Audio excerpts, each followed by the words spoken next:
Well, for more on this story, we're now joined by Professor Tinyiko Maluleke. He now joins us via phone line. A very good evening to you, Professor. We thank you very much for joining us this evening.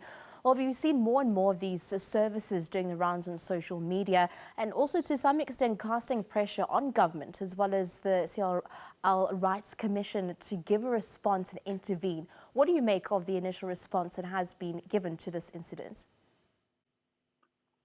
I think the country is shocked, really. And I think that is true also for the CRL. All South Africans and all Africans watching this are shocked that such a daring attempt to deceive people can be done in broad daylight. The way it has been done.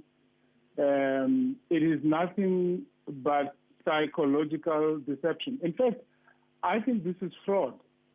I don't know why we reserve the word fraud only when money is involved, but this is fraudulent. It should be treated as such, and I don't think that government should wait to find a specific law.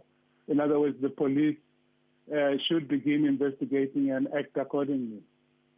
Now, when it comes to the issue of religion and beliefs, it always seems to be somewhat of a very touchy subject. How do we then determine the perception of boundaries when it comes to religion, the expression of it, specifically in the context of our South African Constitution? Well, the South African Constitution has a Bill of Rights. And in that Bill of Rights is enshrined the values of dignity, freedom, and integrity, bodily integrity, as well as psychological integrity. So I don't think that there is need for us to be touchy about this, because the Constitution is very clear that the government has the duty to protect citizens' rights as enshrined in the Constitution.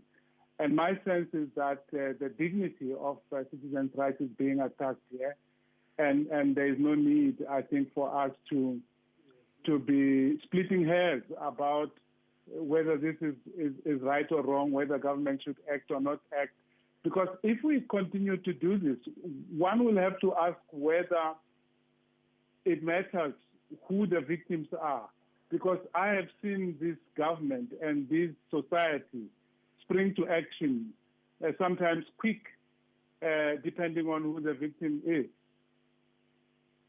Now, you've somewhat likened the incident to fraud, but let's look at the vulnerability and somewhat the gullibility that society may be exposed to, specifically in these instances of people that they look up to in their respective religions and beliefs. Yeah, look, many South Africans, we mustn't generalize, because there are as many South Africans who are not gullible, who will not be taken for a ride in this manner, who are not as so spiritually immature as to believe every quack that comes around. So we can't generalize about this. But I think we must do a little more than simply blame the gullible and say that because they are gullible, it's up to them. The point is that we do have a situation in the country where you have 10 million South Africans almost who are unemployed. You've got nearly 4 million South African youth who are not at any training and who are not employed, who are not doing anything really. All of these people, and I don't know how many millions without medical aid, all of these people are potential candidates for these fraudsters to deceive, precisely because of their economic condition, but also because of their social condition. So I am loath to merely laughing this away and saying these people have themselves to blame. Of course, they do have themselves to blame, but so does the state have responsibility. So does society have responsibility to make sure that South Africans are not taken for a ride in this manner. We're going to wrap it up there this evening. Thank you very much for joining us. That was Professor Tinyiko Maluleke joining us via phone line of that controversial video doing the rounds on social media, allegedly of a prophet Alpha claiming to have raised a man from the dead. We do know that investigations are currently underway.